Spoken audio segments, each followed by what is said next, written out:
Being an African-born American citizen has given me a complete different perspective when it comes to things such as so-called aid given to so-called third world countries or developing nations from foreign agencies, right? I kind of have an interesting perspective on things because at one point in my life, I was in the very place that was receiving Western aid in order for that place to be developed, to be built out, to become essentially more sophisticated as a society. And I've also been on the side of those who are giving the money. And so for me, I have gotten to, I guess, observe, engage with, or at least even be around individuals who were there to see the inner workings of these things. So when I hear stories such as what's happening with USAID, which stands for United States Agency of International Development, when I hear that there is not only waste when it comes to, the government's behalf, but there is also fraud and corruption where there's possibly money that is being laundered, etc. It's not something that surprises me. Because on the other side, we see it all the time, right? There's a reason why third world nations remain third world nations. We think it just has to do with this corrupt Western world that is suppressing, certain countries and keeping them down, etc. When in reality, it has more to do with this socialist mindset that has been pervasive within these governments. It has to do with this tribal mentality that keeps people divided and separated as opposed to collaborating and actually building something together. I mean, you'll have a nation with 10 tribes and none of those tribes are willing to get along with each other. And they see each other as enemies. So instead of uniting, even with those differences still there, right? Even respecting that your culture is different than mine, you may value different things than I do, but we can come together for a common cause. Instead of that, they would rather pin one against the other, right? So you have a multitude of these factors, but again, at the core of it is individuals who only care for their own short-term gain. And they essentially use the system of government as a way to get to that goal. These are individuals who allow for the corruption that happens on both sides. So you have, let's say, the Biden administration, or at least his handlers, right? The puppet masters behind Biden, who are pulling the strings, and they make sure that there is, let's say, $100 million that goes into USAID.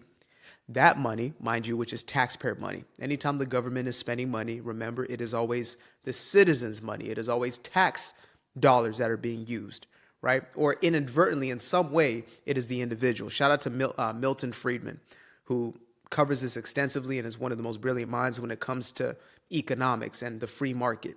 Whenever the government is spending money, whatever it is, whether it's through inflation, etc., it is either directly or inadvertently our money.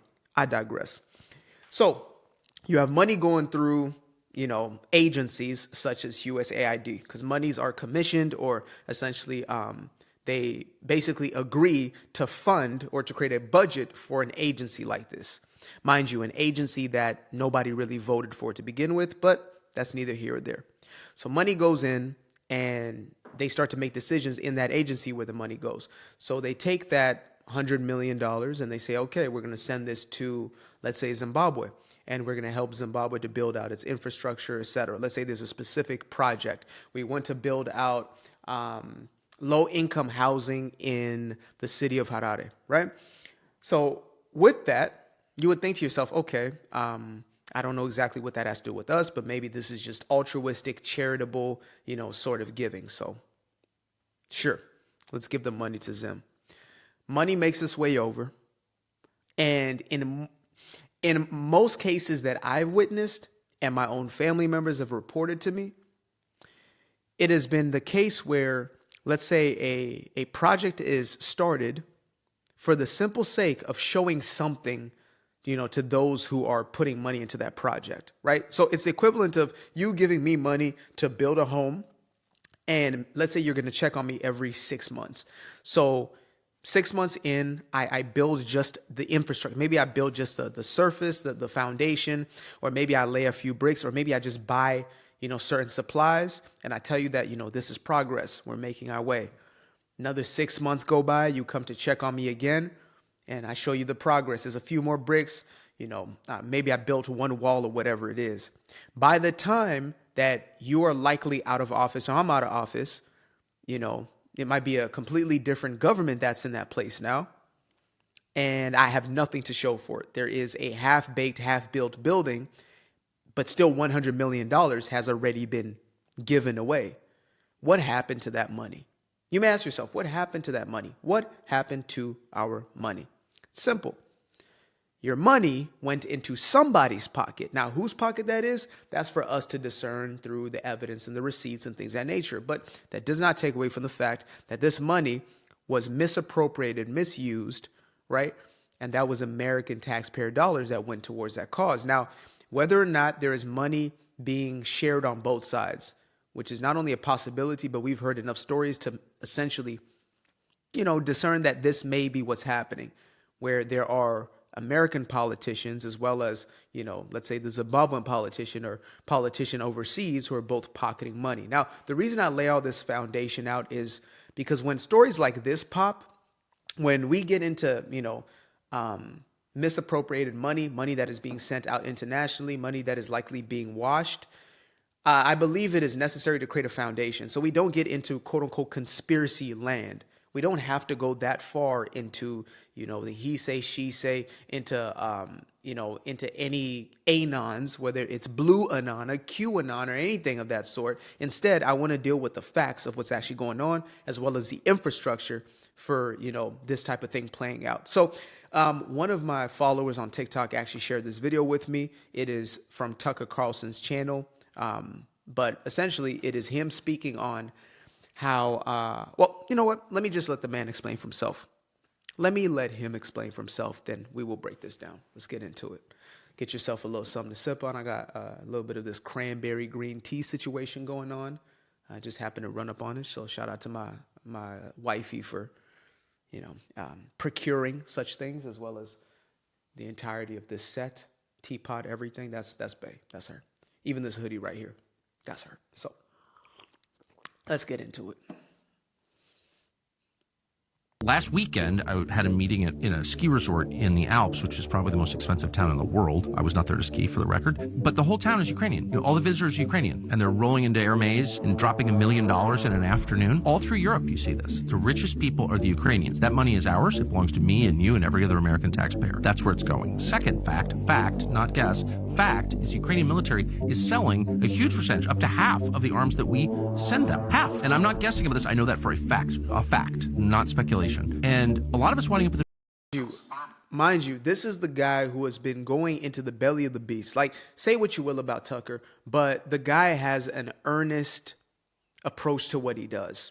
He is a pure journalist. I mean, he got fired from Fox, okay? If anybody wants to say he's just some far right-wing nut, whatever it is, he was fired from the biggest right-wing legacy media platform. And now, fortunately, he started his own thing. Do I agree with everything? I don't have to agree with everything. So no, I don't have to. We're not a cult over here. We don't have to all be in the very same hive mind sort of thing, right? You do you, I do me. But with Tucker, he is a man who has gone to Russia, has sat down with the likes of a Putin, etc. Like, he doesn't mind doing that. He will sit with a Zelensky. He will sit with these individuals, and he just wants to know what's going on. So when he says something like this isn't conspiracy. This isn't allegedly. This is, I have seen the receipts. I have seen, the transfer of hands. Literally, he's in a location where he is actually seeing exchanges. Now, that may be, assumption to say, okay, these individuals got this money specifically from here, but he's seen that there's indeed evidence of transfers of weapons, of people who are selling off weapons that they bought supposedly or allegedly for war efforts, which is essentially U.S. aid. Maybe not USAID, but it is money sent from the United States, taxpayer dollars, right? We know that there is at least $170 billion that was sent to Zelensky. How do we know this? Because he said out of that $170 billion, he says he only received close to $70 billion of it, Poor guy. He only got about $70 billion of the $170. So where's the other $100 billion? Is that not the question? And I would ask, where's the rest of the money that's not being reported in that specific story? But I digress. Let's let the man finish, and I will continue. Our border. This is a crime, what's happening. Our intel agencies are fully aware of this. You tell me they're not profiting from this. Of course, you think the CIA is not profiting from this? Yes, they are. Can't prove that, but I believe that. But they don't know this. I know this, but they don't know this. They know this. No one is saying it. Like, no American seems aware of this. We're sending these arms to Ukraine, billions, hundreds of billions of dollars, and it's being stolen and sold to our actual enemies. Like, what the? Yep. I've been a skeptic. I've been a skeptic of all governments for a very long time. But more specifically, I've been a skeptic of when there is so much support from the from certain government political affiliations of those who are comfortable with war. Like, okay, let me put this in a different way. More specifically, I have been skeptical of the support behind war efforts, like American governments. This is talking about George Bush, right? This is talking about, Barack Obama. This is talking about Joe Biden. Whenever there has been this huge concerted effort to funnel money into somebody else's war or to create war out of thin air, I am always very skeptical. Even Pearl Harbor is a fishy situation to this day, right? As much as 9/11 is a very sketchy situation, to say the least. And hopefully we'll have the unclassified documents presented to us. Shout out to Kash Patel. But when I hear that, the Democratic Party has been funneling hundreds of billions of dollars into the war efforts against Russia, first I say, okay, well, Russia has been positioned as our enemy here in the West, right? That's who they allege them to be. But once I started seeing this cult-like support for Ukraine, I had to take a step back. That's why you never see a Ukraine flag or anything like that on my bios. You've never seen me speak about these subjects, at least not to nauseam. I've never really gone in depth because something was always sketch about it for me. And this is before I knew everything else that is now unfolded as far as, again, how much money was truly being sent over there, where the money actually went, who profited off of what, etc. Right? Anytime that you have war efforts, somebody is making money somewhere. If it's not Lockheed, it's somebody somewhere is going to profit off of that war. So, as the pull towards the propaganda towards supporting Ukraine and seeing them just as a victim, etc., which I'm not saying that they weren't the people of the country. I'm speaking of, obviously, those are the people, the casualties, the citizenry, right? The non-militia, the non-government, etc., within these efforts who just want to live a normal life and don't want to be in the middle of a war. Those individuals right there are innocent bystanders, not bystanders, right? But there is something to be said about once you have this huge movement. It's like the BLM thing, it's like at first it looked kind of grassroots, but then you're like, there's something about this that's giving psyop, right? It's giving psyop, as they say. It's a little suspect.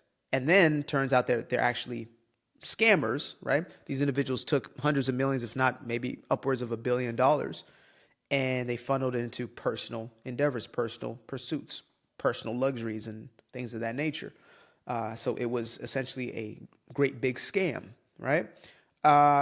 When you look at a war like this, I can't help but think in the same context, in the same vein. That's why I also haven't been pro-anti-Gaza, none of that. Again, I don't want to touch a lot of these subjects until I really know. That's why I can go into race relations issues and say these are things I'm not only well-versed on, but that have already shown themselves for exactly what they are.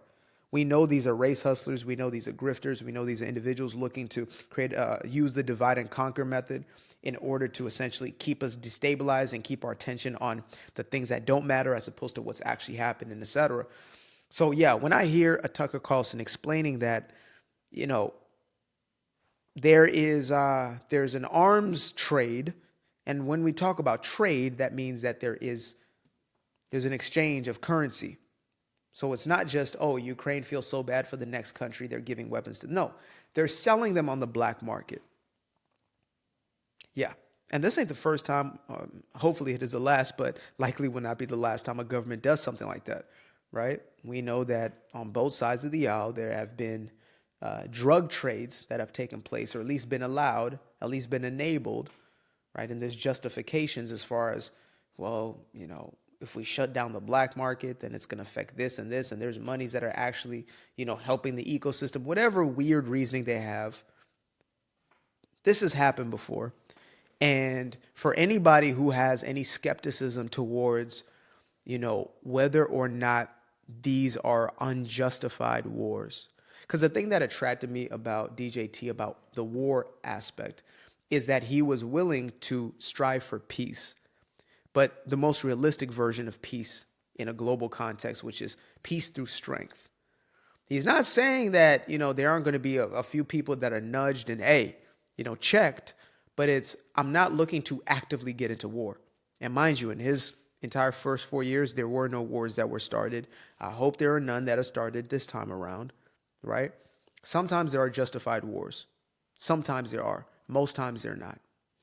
The last two, I would say, which happened during the Biden administration, I would not say are justified. But when you start looking at the exchange of, of currency, exchange of money, exchange of power, whatever it may be, it starts to make a little bit of sense. It starts to sketch me out when I hear that the president of this country, who is allegedly, suffering hands of tyranny, happens to have $100 million homes, or, he has a large nest egg, and he is worth a significant amount of money, even though he's supposed to be the representation of a nation that is allegedly struggling more than any other country, that these people have been displaced around the globe.